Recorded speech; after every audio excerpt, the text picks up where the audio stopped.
नाज़रीन, सकाफ़ती ॾियारे जे सिलसिले में सेवण में पुराणे अलम खां सिंधु किनारे ताईं शानदार रैली कढी वई। रिपोर्ट कर रहा है गुलशेर बलोच। सकाफ़ती दिहाड़े के हवाले से सेवण में पुराने अलम पाक का सिंधु दरिया ताईं शानदार रैली कढी वई। शहबाद ट्रस्ट के अगवान अकबर मल्ला, असगर कोरेजो और दुकानदार एसोसिएशन के अगवान महबूब चांडियो, एहसान रिंद और बियन की अगवानी में सकाफ़ती दिहाड़े के हवाले से जागृता रैली कढी वई।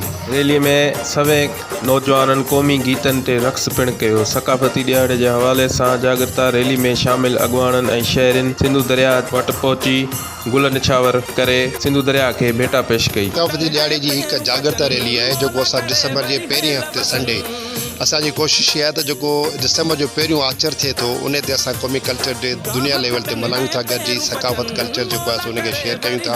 उन हवाले से ये जागृता शुरू कई है। अॼु जागृता रैली कढी असां हिते दरिया ते पहुता आहियूं। हिन दरिया पंहिंजी सिंधु माता ते पहुता आहियूं। हिन में सिंधुअ जे हवाले सां असां हिनखे गुलनि जी भेटा ॾिनी आहे। जीअं सिंध जे हवाले सां, अजरक जे हवाले सां, टोपी जे हवाले सां, सिंधु माता जे हवाले सां ये जागृत मुहिम शुरू कई है। इंशाअल्लाह असांजा ॿिया बि काफ़ी प्रोग्राम आहिनि। डिसंबर ताईं प्रोग्रामनि जो सिलसिलो जारी रहंदो। सकाफ़त जे हवाले सां जागृता रैली कढी वई आहे। इन खां पोइ जेके बि प्रोग्राम आहिनि उहे शुरूआत थी वेंदा। अॼु ई असां शुरूआत कई आहे। अलाह कंदो सिंधी तहज़ीम कल्चर सां असां नी निभाईंदासीं। अॼु असांजी हीअ जागृता रैली आहे। असां अॼु खां सेवण शहर में जेको क़ौमी शऊर जो हिकिड़ो जेको सो असां बुनियादु रखे छॾियो आहे। इंशाअल्लाह इहो तसलसल हलंदो रहंदो 5 दिसंबर ताईं, जॾहिं असांजो क़ौमी ईद जो ॾींहुं आहे। जेको उहो ईद जो ॾींहुं असां सभु सिंधी पाण में गॾिजी मल्हाईंदासीं बिना कंहिं पार्टीअ जे फ़र्क़ जे। सभु असां पाण में गॾु हूंदासीं।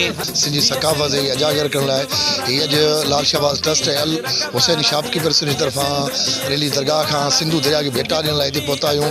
असीं सिंधी क़ौम आहियूं। असांजी पंहिंजी सकाफ़त आहे, उनखे उजागर करणु असांजी इज़त शान आहे। अॼु उन सिलसिले में सिंधी क़ौम खे दावत ॾियण सिलसिलो शुरू कयोसीं। इहा डिसंबर ताईं थींदड़ ईद ॾींहं ताईं असांजो सिलसिलो जारी। सकाफ़ती दिहाड़े के हवाले से निकतल रैली में शामिल अगवानन और शहरन आवाज़ टीवी पारां ऐलानियल सकाफ़ती दिहाड़ो आवाज़ टीवी से गॾु मल्हाइण जो ऐलान पिण कयो। कैमरामैन इमरान बलोच से गॾु गुलशेर बलोच, आवाज़ टीवी न्यूज़ सेवन।